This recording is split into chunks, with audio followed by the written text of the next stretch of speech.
एक छोटे से गांव का नाम श्यामपुर था, जहां एक साधारण परिवार का व्यक्ति मोहन रहता था।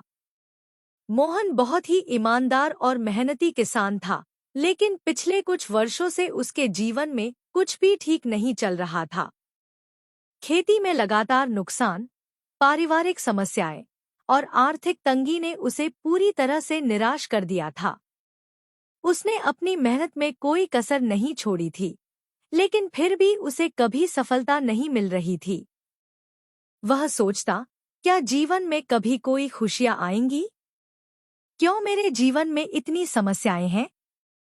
इसी तरह के विचारों में डूबे हुए एक दिन मोहन को पता चला कि गांव के पास एक सद्गुरु का आगमन हुआ है, जो सत्संग कर रहे हैं और अपनी दिव्य शिक्षाओं से लोगों का जीवन बदल रहे हैं। गांव में चर्चा थी कि सद्गुरु के सत्संग में जाने से मानसिक शांति मिलती है और जीवन के कठिन सवालों के उत्तर मिल जाते हैं। मोहन ने पहले कभी सत्संग में हिस्सा नहीं लिया था, लेकिन इस बार उसने सोचा, शायद सद्गुरु के पास मेरे जीवन की समस्याओं का हल हो। वह अपने काम छोड़कर अगले ही दिन सत्संग में शामिल होने का निश्चय कर लेता है। सत्संग में पहुंचकर मोहन ने देखा कि वहां सैकड़ों लोग एकत्रित थे। सबकी आंखों में एक चमक थी, एक उम्मीद की किरण। वहां बैठे सभी लोग सद्गुरु के आने की प्रतीक्षा कर रहे थे। कुछ ही क्षणों में सद्गुरु मंच पर आए। उनकी आंखों में एक गहरी शांति और चेहरे पर एक अलौकिक मुस्कान थी। उनके आते ही पूरे वातावरण में जैसे एक सकारात्मक ऊर्जा फैल गई। लोग पूरी श्रद्धा से उनका स्वागत कर रहे थे। सद्गुरु ने अपने वचनों की शुरुआत इस बात से की कि प्रत्येक व्यक्ति के जीवन में दुख और सुख दोनों का अपना महत्व है।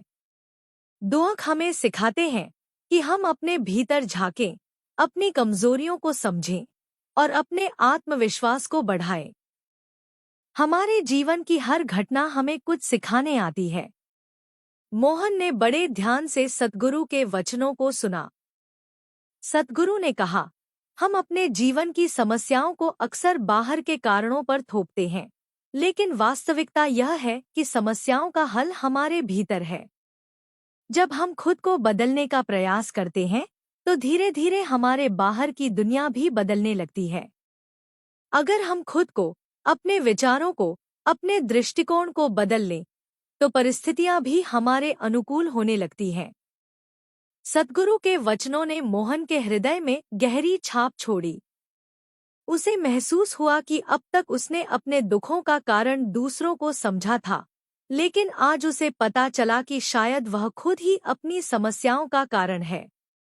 उसने सोचा, अगर मैं अपने जीवन को सकारात्मक रूप से देखना शुरू कर दूं और अपने दृष्टिकोण में बदलाव लाऊं, तो शायद मेरे जीवन में भी खुशियां लौट आएं। सत्संग के बाद मोहन ने सोचा कि वह सद्गुरु से व्यक्तिगत रूप से मिलकर अपने जीवन के सवालों के उत्तर पूछे। वह सद्गुरु के पास गया और बोला, गुरुजी, मैं एक साधारण किसान हूँ और मेरे जीवन में लगातार समस्याएं चल रही हैं। मैंने हर संभव प्रयास किया, लेकिन सफलता नहीं मिली। कृपया मुझे बताएं कि मैं अपने जीवन को कैसे सुधार सकता हूँ। सद्गुरु ने मुस्कुराते हुए कहा, बेटा, जीवन में सफलता और सुख पाने के लिए सबसे पहले अपने मन में शांति और संतोष लाओ। जब तक हमारा मन अशांत रहेगा, हम बाहरी दुनिया में सुख की खोज करते रहेंगे, लेकिन हमें वह सुख नहीं मिलेगा। मन को शांत करने का सबसे सरल तरीका है ध्यान और आत्मचिंतन। सद्गुरु ने मोहन को ध्यान करने की विधि सिखाई और कहा, रोज कुछ समय के लिए अकेले बैठकर अपने भीतर झांकने का अभ्यास करो। अपने विचारों को शांत करो और अपने भीतर की आवाज को सुनो। धीरे धीरे तुम्हें अपने जीवन के हर सवाल का उत्तर मिल जाएगा। मोहन ने सद्गुरु के बताए गए निर्देशों को पूरी निष्ठा से अपनाया। वह रोज सुबह उठकर ध्यान करने लगा और सद्गुरु के वचनों को जीवन में उतारने की कोशिश करने लगा।